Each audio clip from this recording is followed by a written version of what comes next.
제22대 국회의원 선거는 끝이 났지만 많은 이야기를 남겼습니다. 이번 총선 결과를 분석해보고 그 의미를 취재기자와 함께 짚어보겠습니다. 유철미 기자, 이번 선거의 가장 큰 특징 무엇이었습니까? 네, 누가 뭐라 해도 야당의 압승 그리고 여당의 참패라고 볼 수 있습니다. 제22대 국회 의석수를 표시해봤습니다. 더불어민주당은 지역구에서만 161석, 비례대표 14석까지 더하면 175석을 차지했습니다. 반면 여당인 국민의힘은 108석을 확보하는 데 그쳤습니다. 조국혁신당은 12석으로 창당 한 달여 만에 제22대 국회 제3당이 됐고 개혁신당 3석, 새로운미래와 진보당은 각각 1석을 차지했습니다.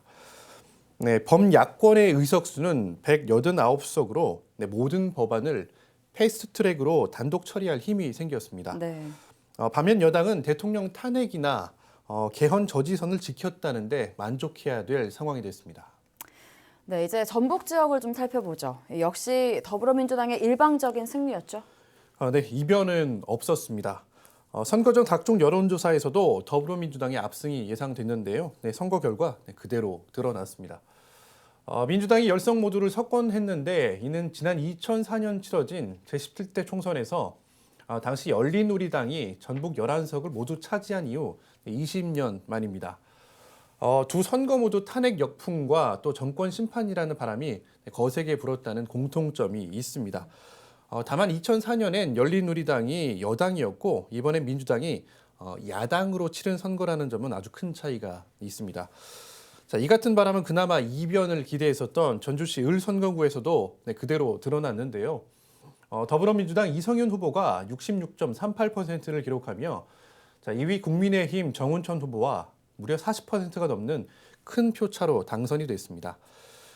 이 당선자의 경우 지난 2월 23일이었죠. 민주당 영입인재로 정계에 입문한 지 불과 50여일 만에 국회에 입성하게 된 겁니다.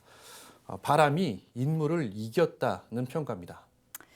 네, 앞서 조국혁신당이 창당 한 달여 만에 국회 제3당이 됐다고 이야기하셨는데요. 그 외에 또 다른 의미나 또 향후 예상되는 변화가 있을까요?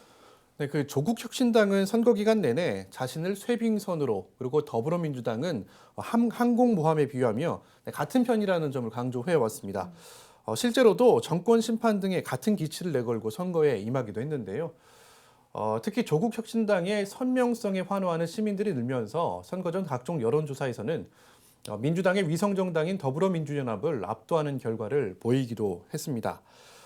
그런데 실제로 뚜껑을 열어보니 비례대표 전국 득표율에서 더불어민주연합을 넘지는 못했습니다.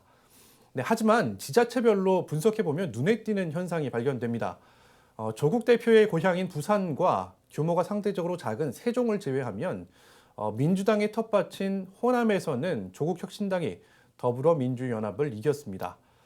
전북도 조국혁신당이 45.53%로 더불어민주연합을 7.9%포인트 앞섰습니다. 네. 다시 말해서 호남에서 민주당 일당 독주를 견제할 대안 세력이 등장한 셈입니다. 네. 따라서 당장 2년 뒤 치러질 지방선거에서 호남의 주도권을 놓고 서로 경쟁할 수밖에 없는 상황이 됐습니다. 다만 조국혁신당이 신생 정당인 만큼 제대로 된 정당의 모습을 갖추기까지는 조금 더 시간이 필요해 보입니다. 또 조국혁신당에서 활동 중인 전북 지역 인사들의 몇 년이 기존의 민주당 인사들이 많은 만큼 새로운 인물을 키우고 영입하는 일은 조국혁신당에게 남은 과제로 보입니다. 네, 마지막으로 이번 21대 국회에서는 전북 지역 의원들의 존재감이 좀 없었다, 이런 지적이 높았습니다. 이번 22대 국회는 어떨까요? 전북 정치권의 위상은 조금은 달라질 것으로 보입니다. 지난 경선 과정에서 더불어민주당의 현역 의원 교체율이 42%에 달했습니다. 네. 중진 의원들이 다른 정당을 만들어 떠나거나 경선에서 탈락하는 이변들이 속출했는데요. 반면 전북은 더 중량감이 높아졌습니다. 전주병의 정동영 당선자가 이번에 5선이 됐고 익산갑의 이춘석 당선자는 4선, 3선이 된 당선자도 김윤덕, 한병도, 안호영 등 3명이나 됩니다. 반면 초선은 이성윤, 박희승 단 2명뿐입니다. 전체 절반인 5명이 3선 이상의 중진으로 채워진 만큼 당내 또는 국회에서 중책을 맡을 가능성도 높아졌습니다.